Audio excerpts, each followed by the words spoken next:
Hello friends, कैसे हैं आप सब? बढ़िया।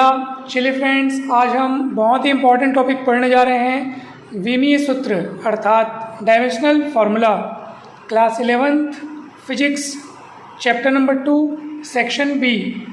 ठीक है दोस्तों, तो चलिए देखते हैं कि विमीय सूत्र अर्थात डायमेंशनल फार्मूला क्या होता है। दोस्तों, इसके पहले के जितने भी वीडियोज़ हैं वो आपको डिस्क्रिप्शन बॉक्स में उन सभी वीडियोज़ के लिंक मिल जाएंगे, तो वहाँ से जाके आप इसके पहले के सभी टॉपिक्स के वीडियोस देख सकते हैं। हर एक टॉपिक को बहुत आसान भाषा में समझाया गया है। चैनल पर नए हैं तो ज़रूर सब्सक्राइब कीजिएगा दोस्तों।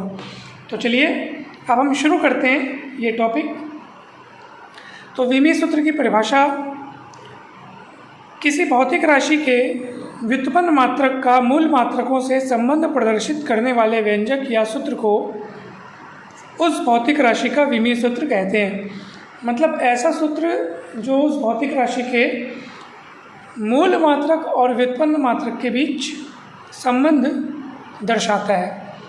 और इसमें हम मेन ये जो 7 जो भौतिक राशि होती है जिनको हम मूल राशियाँ कहते हैं, ठीक है, मूल भौतिक राशियाँ जो होती हैं जिनकी संख्या 7 है, उनके लिए हम क्या इस्तेमाल करते हैं उसको हम देख लेते हैं। फिर इनकी मदद से हमको व्युत्पन्न राशियों के विमीय सूत्र लिखने होंगे।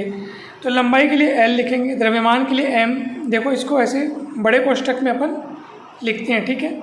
समय के लिए T लिखेंगे, ताप के लिए K, ठीक है, क्योंकि इसका मात्रक केल्विन है तो K। ज्योति तीव्रता का मात्रक क्या है? कैंडेला, इसलिए उसको अपन CD कर कैसे लिखते हैं। विद्युत धारा का एम्पियर है, इसलिए इसको अपन लिखते हैं, है ना भाई। ये सब ऐसा ही मात्रक है, आप सभी को पता होगा। पदार्थ की मात्रा के लिए मोल लिखते हैं। तो ये सारे चीज़ें अपन इस्तेमाल करेंगे। अब देखो, जब हम यांत्रिकी में बात करते हैं तो यांत्रिकी में किसी भी भौतिक राशि का विमीय सूत्र इन 3 के पदों में लिखा जाता है, द्रव्यमान, लंबाई और समय, MLT। जब हम ऊष्मागतिकी में आते हैं तो इन तीनों के साथ साथ एक चीज़ और आ जाती है, तापमान, इसलिए हम इसका भी इस्तेमाल करते हैं। तापमान के लिए हम लोग ये लिखते हैं K, ठीक है, आप सभी को पता होगा। और इसी तरह से अगर हम विद्युत धारा यानी कि विद्युत या चुंबकत्व की बात करें तो उसमें हम MLT के साथ A का भी इस्तेमाल करते हैं, अर्थात एम्पियर का भी इस्तेमाल करते हैं, यानी कि चारों चीज़ हो जाती है MLTA। जब हम विद्युत क्षेत्र या चुंबकीय क्षेत्र में या इनसे संबंधित अगर भौतिक राशियों के विमीय सूत्र लिखें तो उसमें MLT के साथ A का भी इस्तेमाल होता है। और अगर हम प्रकाशिकी की बात करें, ऑप्टिक्स की बात करें, तो उसमें MLT के साथ साथ ये ज्योति तीव्रता, जिसके लिए अपन इस तरीके से कैंडेला CD करके लिखते हैं, तो इसका भी इस्तेमाल होता है। तो अलग अलग क्षेत्रों में विमीय सूत्र को लिखने के लिए अलग अलग चीज़ों की ज़रूरत पड़ती है। डिपेंड करता है कि आप भौतिकी की किस शाखा में अध्ययन कर रहे हैं या कौन सी शाखा में आप कंसिडर कर रहे हैं, उस हिसाब से जो भौतिक राशियाँ हैं तो उनकी विमीय सूत्र अपन उस हिसाब से लिखते हैं। तो दोस्तों, अब हम शुरुआत करते हैं विमीय सूत्र लिखने की और कुछ भौतिक राशियों के विमीय सूत्र लिख करके आपको बतलाएंगे और फिर उसी तरीके से आप अन्य भौतिक राशियों के विमीय सूत्र लिखना आसानी से सीख जाएंगे। तो जैसे मान लीजिए क्षेत्रफल का विमीय सूत्र हमको लिखना है, तो सबसे पहले तो ये देखिए कि क्षेत्रफल जो है, ऑब्वियस सी बात है कि वो एक व्युत्पन्न राशि है, क्योंकि वो डिपेंड है लंबाई और चौड़ाई पे। जब तक आप इनका मान पता नहीं करोगे तब तक क्षेत्रफल का मान आपको मिलेगा नहीं। तो ये व्युत्पन्न राशि है जो कि मूल राशि लंबाई पर निर्भर है। चौड़ाई भी एक प्रकार से लंबाई है, हमने पिछले वीडियोस में चर्चा किया था। चौड़ाई आखिर क्या है? लंबाई ही तो है। बस फ़र्क किस बात का है कि जैसे मान लो ये आयत है, अब इसको आप लंबाई बोलोगे, इसको चौड़ाई बोलोगे, तो चौड़ाई हम जो छोटी लंबाई है उसको चौड़ाई बोलते हैं, है तो आखिर वो लंबाई। बस फ़र्क किस बात का? ये लंबी भुजा तो इसकी लंबाई को आप लंबाई बोल रहे हो, ये छोटी भुजा तो इसकी लंबाई को आप चौड़ाई बोल रहे हो, है तो वो भी लंबाई।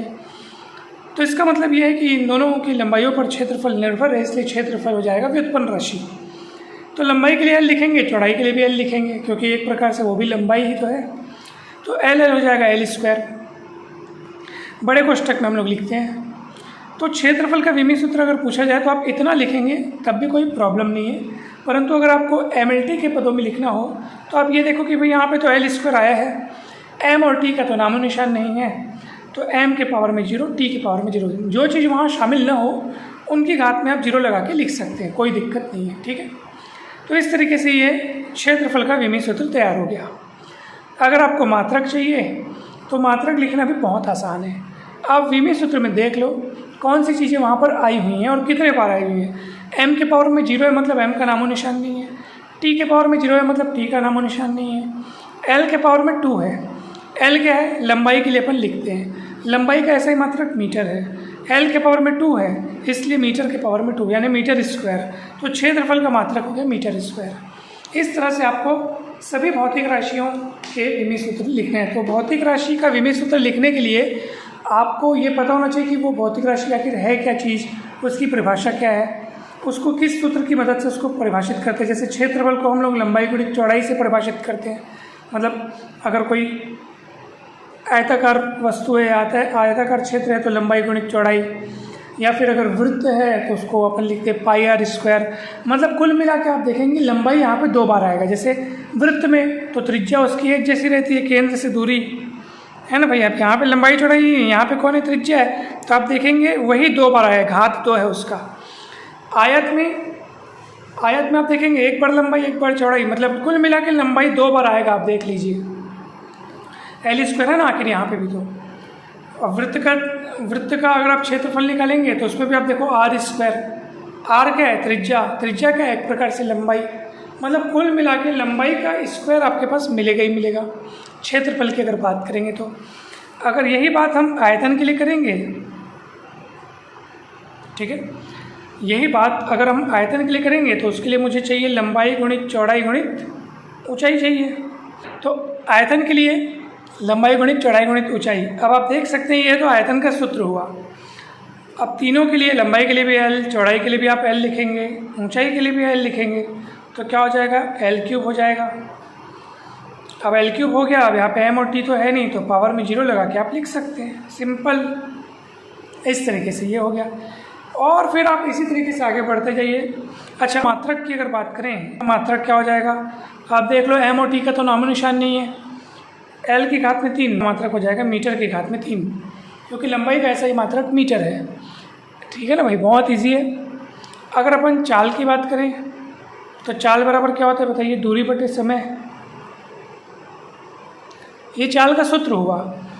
अब दूरी क्या है, एक प्रकार से लंबाई तो है, और समय के लिए टी लिखेंगे। टी का पावर में कुछ नहीं तो 1, ऊपर जाएगा तो क्या हो जाएगा, ऊपर जाएगा तो ये हो जाएगा -1। एम नहीं है बेचारा तो पावर में 0 लगा के लिख दो। इस तरीके से चाल का विमीय सूत्र तैयार हो गया। कहीं पर भी कोई भी दिक्कत, कोई प्रॉब्लम हो ही नहीं सकती। अगर आपको मात्रक चाहिए तो मात्रक के लिए देखो, चाल का मात्रक अगर आपको चाहिए तो दूरी का मात्रक पता होना चाहिए। दूरी एक लंबाई है एक प्रकार से, तो उसके लिए मीटर लिखेंगे, और समय के लिए सेकंड, तो मीटर प्रति सेकंड, या उसको आप मीटर प्रति सेकंड भी बोल सकते हो। यहाँ से भी देख के मात्रक पता कर सकते हैं, विमीय सूत्र को देख करके भी आप मात्रक पता कर सकते हो। द्रव्यमान का नामो निशान नहीं है, लंबाई 1 बार है इसलिए मीटर 1 बार, समय यानी टी के पावर में -1, तो समय का मात्रक होता है सेकंड, तो सेकंड के पावर में -1, ms -1 यानी मीटर प्रति सेकंड। तो चाल का ऐसा ही मात्रक हमें मिल गया।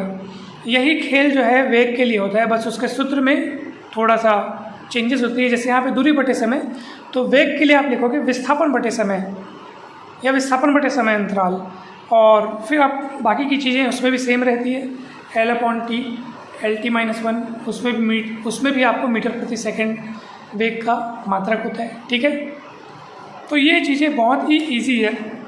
चलिए और भौतिक राशियों की अपन बात करते हैं, जैसे कि घनत्व हो गया।